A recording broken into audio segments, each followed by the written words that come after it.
Hey everyone, last video में हम लोगों ने 107 को डिस्कस किया था। तो वहाँ पे मैंने आपको बताया था कि सेक्शन 107 अपने आप में कोई ऑफेंस क्रिएट नहीं करता है, ये सिर्फ एक डेफिनेशन क्लॉज है और अबेटमेंट को डिफाइन करता है। आज हम लोग यहाँ पे सेक्शन 108 को डिस्कस करने वाले हैं। तो देखिए 108 जो है वो अबेटर को डिफाइन कर रहा है। तो अगर आप इस डेफिनेशन को ध्यान से देखेंगे तो यहाँ पे आपको पता चलेगा कोई भी पर्सन जब किसी ऑफेंस का अबेटमेंट करता है तो उसको अबेटर कहा जाता है। तो एक चीज आपको यहाँ पे क्लियर हो जाएगी कि सिर्फ अबेटमेंट जो है वो ऑफेंस नहीं होता है। तो क्या जरूरी है? जरूरी ये है कि अबेटमेंट किसी ऑफेंस का किया गया हो तब वो एक ऑफेंस माना जाएगा। For the purpose of Indian Penal Code abetment of an offence is an offence. सिर्फ अबेटमेंट सफिशिएंट नहीं है आईपीसी के अंदर क्रिमिनल लायबिलिटी को तय करने के लिए। ये जरूरी है कि अबेटमेंट जो है वो किसी ऑफेंस का किया गया हो। और जो ऑफेंस वर्ड है ये सेक्शन 40 इंडियन पीनल कोड में डिफाइन किया गया है। अगर हम इसकी पनिशमेंट की बात करें अबेटमेंट ऑफ एन ऑफेंस की, तो वो सेक्शन 109, 115 और 116 में अलग अलग सर्कमस्टेंसेज में अबेटर की लायबिलिटी को डिस्कस किया गया है। तो ये जो पनिशमेंट से रिलेटेड सेक्शन है उसको तो हम नेक्स्ट वीडियो में डिटेल में डिस्कस करेंगे। आज मैं यहाँ पे 108 से रिलेटेड जो 5 एक्सप्लेनेशंस हैं उनको डिस्कस करने वाली हूँ जो बहुत इंपॉर्टेंट है। तो आइए सबसे पहला वाला एक्सप्लेनेशन देखते हैं। पहला एक्सप्लेनेशन कहता है कि इलीगल ओमिशन का अबेटमेंट भी ऑफेंस होता है, भले ही अबेटर जो है वो उस एक्ट को करने के लिए बाउंड नहीं था। आप सबको पता है कि इलीगल ओमिशन का मतलब हो आप वहाँ पे कोई डायरेक्टली एक्ट नहीं करते हो, एक्टिवली एक्ट नहीं करते हो, लेकिन जो इस ड्यूटी के लिए पर्सन बाउंड था करने को उसको वो परफॉर्म नहीं करता है, तो उसको इलीगल ओमिशन कहते हैं।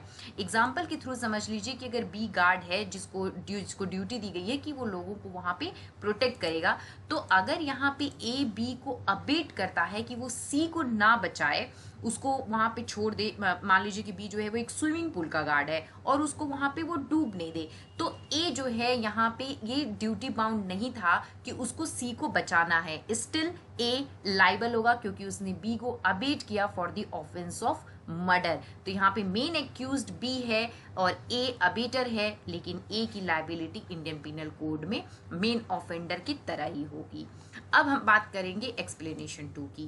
तो एक्सप्लेनेशन 2 कहता है कि जब भी किसी ऑफेंस का अबेटमेंट किया जाता है तो कोई जरूरी नहीं है जिस एक्ट को अबेट किया गया है वो एक्ट कंप्लीट हो। मतलब कि यहाँ पे जैसे ही अबेटमेंट कम्युनिकेट किया गया पर्सन के साथ, दूसरे पर्सन जो अबेटेड पर्सन है जिसको अबेट किया जा रहा है उसके साथ जैसे ही अबेटमेंट कम्युनिकेट किया गया वो ऑफेंस कंप्लीट हो गया। जो एक्चुअल कमीशन ऑफ ऑफेंस है, जिस एक्ट के लिए अबेट किया गया था वो एक्ट हो एक्चुअली में, ऐसा जरूरी नहीं है। अगर यहाँ ने ए ने बी को इंस्टिगेट किया कि तुम सी को मार दो, लेकिन अगर बी रिफ्यूज कर देता है उस चीज को करने से, वो नहीं मारता है सी को, तो क्या ए की कोई लायबिलिटी नहीं बनेगी? तो ऐसा बिल्कुल नहीं है। एक्सप्लेनेशन 2 इस चीज को क्लियर कर रहा है कि अबेटमेंट ही अपने आप में सफिशिएंट है। अबेटमेंट किसका? किसी ऑफेंस का। और यहाँ पे ऑफेंस क्या है? मर्डर करना, भले ही बी ने उस चीज को करने से मना कर दिया हो। अब आइए एक्सप्लेनेशन 3 को देखते हैं।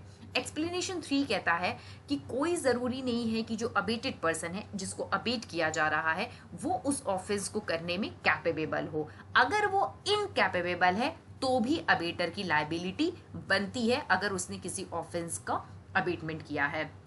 एग्जाम्पल से समझ लीजिए कि अगर यहाँ ए ने बी को अबेट किया है कि वो सी का मर्डर कर दे, लेकिन यहाँ पे बी जो है वो या तो माइनर है, या तो अनसाउंड माइंड का पर्सन है, या इंटॉक्सिकेटेड पर्सन है, तो इंडियन पीनल कोड में जनरल एक्सेप्शन के अंदर उनको तो डिफेंस मिल जाएगा कि वो ऑफेंस करने के लिए इनकैपेबल थे। लेकिन अगर बी को डिफेंस मिल रहा है तो इसके लिए जरूरी नहीं है कि ए को भी डिफेंस मिले। अगर ए ने बी को इंस्टिगेट किया है, अबेट किया है, तो ए की लायबिलिटी एज अ अबेटर हमेशा बनेगी। ये चीज एक्सप्लेनेशन 3 क्लियर कर रहा है।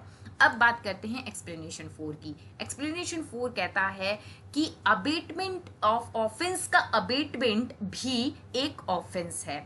देखिए अगर ए ने यहाँ पे बी को अबेट किया और बी ने सी को अबेट किया कि तुम डी का मर्डर कर दो, तो यहाँ पे जो कम्युनिकेशन हो रहा है, मेन कम्युनिकेशन, वो बी और सी के बीच में हो रहा है। सी बी को डायरेक्टली अबेट कर रहा है कि तुम डी को मार दो।